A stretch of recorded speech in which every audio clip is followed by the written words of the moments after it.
પટેલ મહર્ષિ ગોપાલભાઈ, હું નીલાંબુજ મંડપમ private લિમિટેડનો director છું અને આ વર્ષે આપણે માના ગરબાનું આયોજન પ્રથમ ચરણમાં કરી રહ્યા છે. બાળગામ ખાતે, જે અમદાવાદ ગાંધીનગરથી 10 મિનિટના અંતરે છે. તેમ છતાંય અને આ આયોજન એવા હેતુથી કરીએ છીએ કે આબાલ વૃદ્ધ સૌ કોઈ, નાના બાળક 5 વર્ષથી લઈને વડીલ સુધી અહીંયા આયોજનનો ભાગ લઈ શકે છે. એના માટે આપણે નગરીનું આયોજન કર્યું છે. નગરી આપ વિડીયોમાં જોશો એ પ્રમાણે આખી નગરી એક ગામથી ગામનું પાદર હોય એ પ્રમાણે બતાવવામાં આવી છે કે જ્યાં આવીને આપણું જે મૂળ છે, આપણા જે મૂળ સંસ્કારો છે, તે આપણા વડીલો આપણામાં કહી શકે, આપણને એમના અનુભવો સમજાવી શકે, વિતરણ આપણી સાથે વાતચીત અને સંવાદ કરી શકે.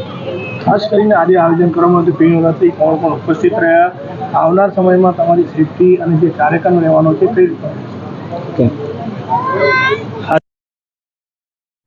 આ પ્રી નવરાત્રી અમે નહીં કહીએ, પણ અમે આપણા સાથી મિત્રોની નવરાત્રી કહીશું કે જે આવતીકાલે 20-21થી લઈને નવરાત્રીનો દશેરા સુધી જે નવરાત્રીના દિવસો ચાલી રહ્યા છે, એમાં બંદોબસ્તમાં ભાગરૂપે ઊભા રહે છે.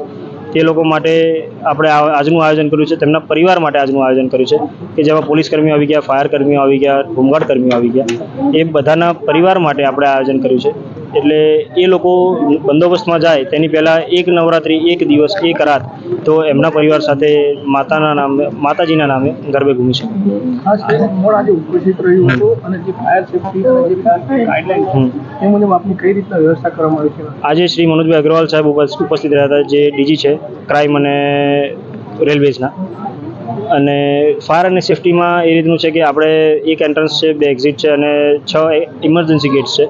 અને 6 ઇમરજન્સી ગેટ્સ ઉપર આપણે ફાયર એક્સટિંગ્યુશર મૂકેલા છે કે એમને ડાયરેક્ટ ગ્રાઉન્ડ સુધીની અવેલેબિલિટી થાય એ રીતનો પેસેજ છે. ફાયર સેફટીમાં 60થી પણ વધારે ફાયર એક્સટિંગ્યુશર બાટલાને એવું છે. એમનું સેફટીનું ગાઈડલાઇન જોવા જઈએ તો આપણે 100-200થી વધારે સિક્યુરિટી ગાર્ડ્સને એમનું આયોજન કરેલ છે, એમનું વ્યવસ્થા કરેલ છે, જેમાં 80 જેવા બાઉન્સર્સ છે, 40 કે 45 જેવા ફિમેલ બાઉન્સર્સ છે અને બાકીના સિક્યુરિટી ગાર્ડ્સ છે. અને આપણા ત્યાં લમસમ 1500થી 2700 ગાડીનું, 1500થી 2000 4 વ્હીલરનું પાર્કિંગ છે અને 5થી 6000 2 વ્હીલર્સનું પાર્કિંગની આપણે એમ્પલ પાર્કિંગની વ્યવસ્થા કરેલ છે.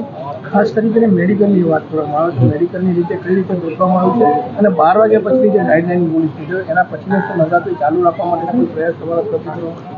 ઓકે, મેડિકલી પોઈન્ટ ઉપર આપણે જોવા જઈએ તો આપણે ગરબા ગ્રાઉન્ડની અંદર જ આ વર્ષે એવું એક અભિયાન ચલાવીએ છીએ કે એક નાનો એક એવો શું કહેવાય કે સોરી